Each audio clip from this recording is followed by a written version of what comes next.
Et c'est notre rendez-vous nature sur ADFM avec la réserve naturelle de la Mare de Vauville. Et ce mois-ci, on va évoquer un oiseau qui revient nicher sur nos plages du Cotentin. Il s'agit du grand gravelot. Marie-Léa Travers, la conservatrice de la réserve de Vauville, est avec nous pour nous en parler. Bonjour. Bonjour. Alors, on va commencer déjà par présenter cette espèce du grand gravelot. Alors, le grand gravelot, c'est ce qu'on appelle un limicole, c'est-à-dire que c'est un petit oiseau. Enfin, ça s'appelle grand gravelot, mais il n'est pas très très grand. Il va faire la taille d'un merle. Il va être assez haut sur pattes.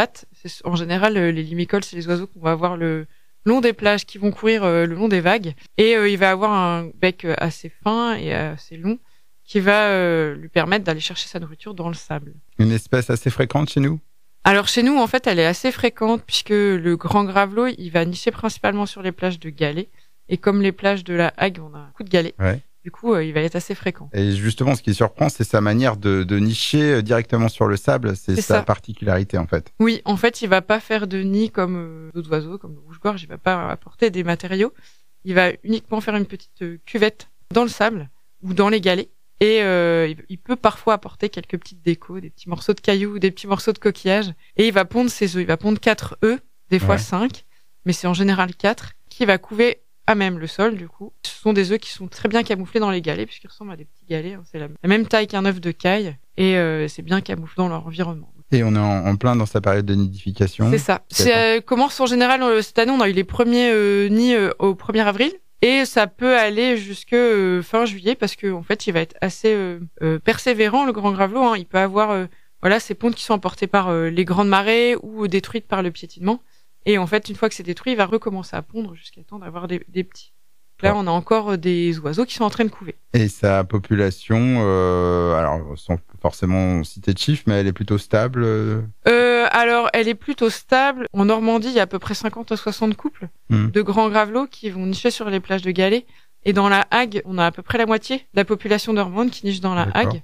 Et presque la moitié de la population de la Hague qui va nicher sur la réserve, enfin le long de la réserve. Alors, on va parler des principaux dangers pour ces grands gravelots sur nos plages. Donc, c'est évidemment les œufs, enfin la nidification. Ouais, c'est ça, c'est le piétinement. Le principal danger, c'est la fréquentation. Alors, avril, août, c'est la période où les plages sont de plus en plus fréquentées, puisque l'œuf est pondu à même le sol. Ils sont très bien camouflés dans les galets et il y a un risque de piétinement qui est quand même assez important.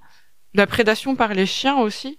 Et la prédation par les corneilles, parce que les corneilles, c'est un oiseau qui est assez malin et qui va facilement, si nous on met des repères, il va facilement voir nos repères et aller prédater les œufs. Comment vous intervenez pour les protéger ? Il y a un balisage fait sur... Oui, depuis 2023 sur la réserve de Vauville, et cette année ça a été mis en place un peu partout dans la Hague, surtout sur les zones à risque très fréquentées.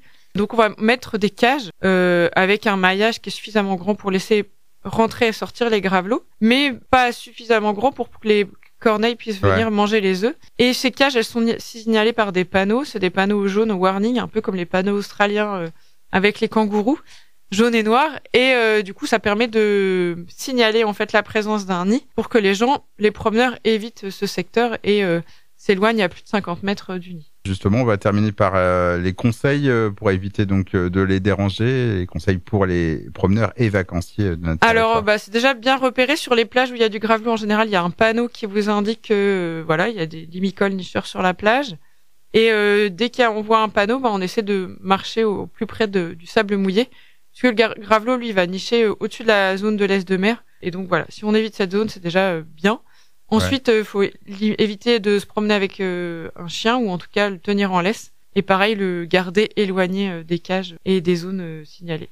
En tout cas, merci beaucoup Marie-Léa Travers de nous avoir présenté, éclairé donc sur ce grand gravelot. Plus d'informations, on peut en retrouver directement sur le site du groupe ornithologique normand. Et quant à nous, on se retrouve bientôt pour une nouvelle chronique nature avec la réserve de la Mare de Vauville. Toute l'actu à suivre également sur le Facebook de la réserve.